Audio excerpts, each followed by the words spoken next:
Good morning, welcome back to the channel and the second of my road test videos in this, the new model of the Škoda Enyaq 85 Coupe.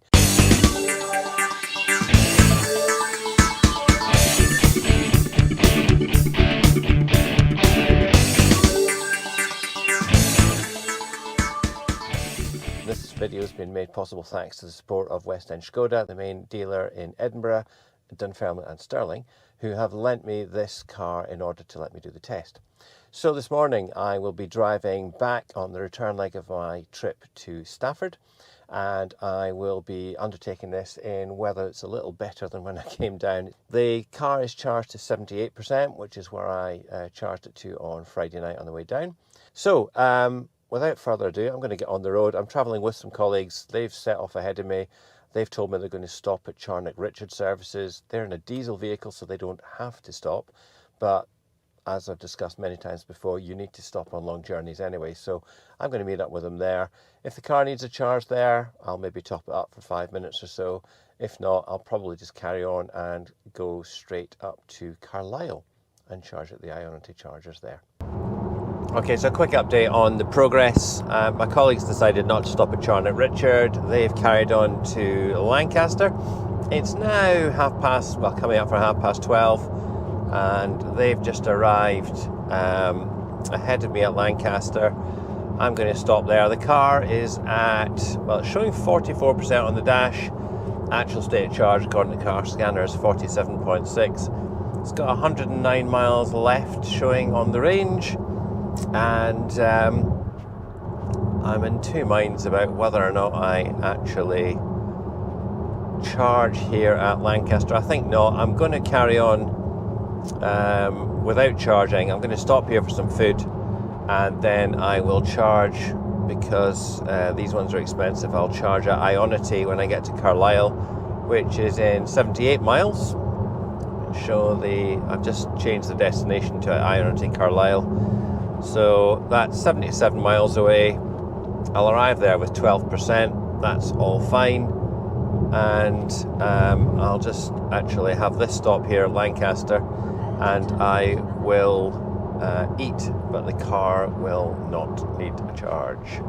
Now, if I was in my Enyaq 60, I would probably charge here, yeah.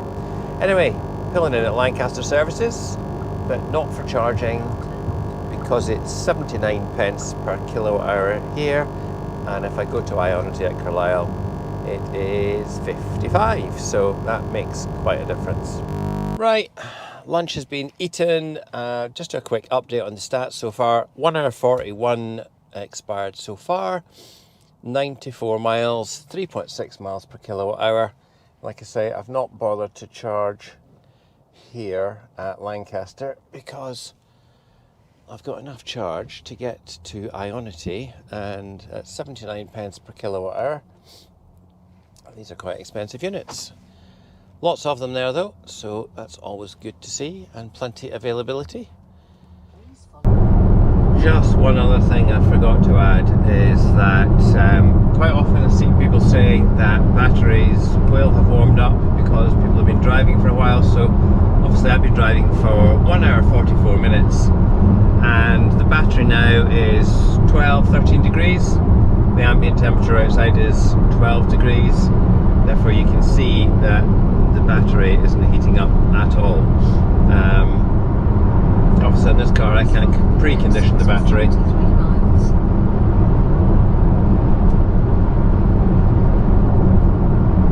If I charge to 100%, it says it's got half an hour needed to warm the battery up to 85 kilowatts. I've triggered the battery preconditioning manually because it says it needs about 20 minutes to warm up, and we are less than 20 minutes from the Ionity chargers, and it hadn't triggered it automatically. I may not have selected something in the options, I'm not sure, I don't know if you're required to actually configure that manually. Anyway, I have triggered it manually because I want to get as quick a charge and get back on the road as soon as I possibly can. It's telling me that I need to charge there for 12 minutes, so it's 13 minutes away now. and it will take me 12 minutes to actually charge, which is barely enough time to get out, have a leg stretch and go to the toilet. In terms of efficiency, car has done 156 miles so far. We started, if I remember correctly, on 78%. It's 2 hours 37 minutes, and it's averaged 3.5, just dropped down to 3.4 miles per kilowatt hour. So in this sort of weather, also I should say, I've put it into economy mode, and I've turned the heating right down, turned it to low with the aircon off, because it's a very nice day, and it's actually too warm with the heating on, so I've just turned it right down to basically a fresh air setting, and that is quite enough for me. So yeah, 3.4 miles per kilowatt hour. I've never actually tried that low setting on my car on a long trip, because it's something I only discovered recently via one of the Facebook groups for the Enyaq. So I'm not quite sure how this would compare. Either way, and in this particular car with this size of battery, I probably would say you don't need to specify the heat pump, because you have got enough range there, enough capacity that you can kind of offset it. In the 60, probably you do, and I think the 60 with a heat pump closes the gap in terms of what the car can cover in range between the 60 and the bigger battery versions of the car. But yeah, I don't think if I was configuring an 85 that I would specify £1,000 extra for a heat pump. The other thing I haven't particularly missed is the head-up display that I have in my own car. I do like it, and if it was available I would have it, but as I say, they've turned it into, from a £600 option into a £2,100 package that comes with a few other things. So yeah, I probably wouldn't specify that either. So in other words, this is the standard edition model. There's nothing extra being configured on this car, and it is, yeah, it's well equipped. It's got the matrix headlights, it's got the powered tailgate, it's got wireless charging on the phone. These are all things I don't have on my car. There's a lot of shiny gloss plastic. My car doesn't have all this shiny gloss piano black plastic, but yeah, you could live with that. It's a really, really good package. It really is. Yeah, we're almost at the Ionity chargers now at Carlisle, just in here on the right at Starbucks. The optimization, it says 109 kilowatts. So let's see how realistic that is. What is it going to come up with? The car is now down at 13%, which is showing us 35 miles left on the range estimate. Just to give you a bit of a closer up view of the charging, it's now charging, it's speeding up, it's charging at 136 kilowatts. So obviously as the battery just warms up a little bit more, 136, it just speeds up a little bit. Charge for another 7 minutes, then I will arrive back at the garage with 9%. What I'm going to do is charge for maybe another 15 minutes and then just give myself a little bit of an extra margin. Okay, did a double check there on the charger as I was unplugging. I charged for a total of 21 minutes, added 44 kilowatts. So yeah, the much flatter charging curve as well as the preconditioning really make this car so much better than the first generation Enyaq. I'm very pleased with my car, I really am, but this charging experience is so much better. All I can hope for is that at some stage Škoda will enable the battery preconditioning on the 60 kilowatt hour car, or even all the older cars, frankly, all the 60s and 80s, because the battery heater is built into the car. I can trigger it manually using OBD11, but it's so much easier just to be able to press it on here. So, journey's end. I am back at Livingston. I'm going to be too late to make it back to West End Garage tonight because they close at 5 on a Sunday. So I'm going to take this back to them tomorrow morning. Once again, thank you very, very much to West End Garage for letting me borrow this car, make this video. Really have enjoyed it. It's been a total of 258 miles. We have had a headwind the whole way. The fuel economy or the efficiency, 3.5 miles per kilowatt hour. We've averaged 57 miles per hour, so it's been sitting at 70. But obviously there's a few places where there were traffic restrictions, 60 miles per hour. So it's a total of 4 hours and 34 minutes.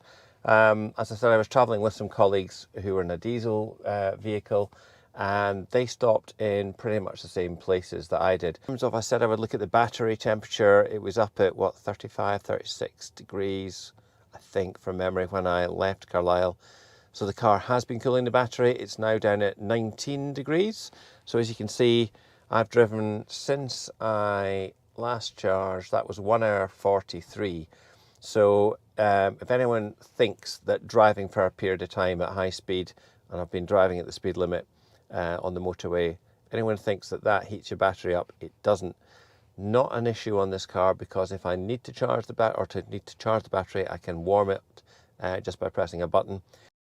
Though, this is the it's pretty much the standard kind of spec you get on the Škoda Enyaq in the UK for the 85, and it's the edition model.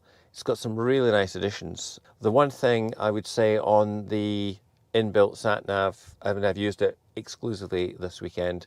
It's been really, really good. On my car, when you are just driving along with the map on display, you can see just at the standard zoom the charging stations available around about you.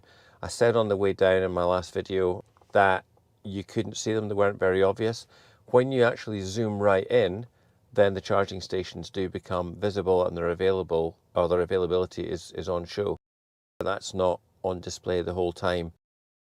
It's a cracking car. The whole package is phenomenal, and the charge curve, so that the charge starts faster and remains faster until a very high state of charge, is it's a real game changer. It's very, very good. So in conclusion, this is a cracking car, really great package. Would miss if I had one of these, the head-up display. I really do like that feature on my car, but as I say, it's a £2,100 package nowadays, or it's part of a package, and I wouldn't miss it that much. The heat pump, when I was driving on my way down to Stafford, it was 3-4 degrees. Yeah, the efficiency was quite poor. I think I was down at 2.9 miles per kilowatt hour at one point, and my car would normally deliver about 3.6, 3.7 on this trip. Having said that, on the way back, we've been in the face of a headwind. It's been 9.5, 10, 12 degrees, so it's not cold, and we're back up to 3.5. So the heat pump's £1,000 option. I would say on a 60, I would definitely want the heat pump, but in this car, because it's got the bigger battery, the range is that much greater, you could probably get away with a drop in efficiency in the colder weather. Unless you do a really, really high mileage, that £1,000 buys an awful lot of electricity. So thanks again to West End Garage. They're an absolutely cracking dealership. Edinburgh, Stirling and Dunfermline. They haven't paid me to do this. I have just bought cars from them for a number of years now, and they very kindly offered to lend me this car in order to bring you this video. Thanks to them. Thanks to you for watching. If there's anyone who's got any questions about the Enyaq generally, or this 85 in particular, put them in the comments below. Otherwise, I'll see you in the next video.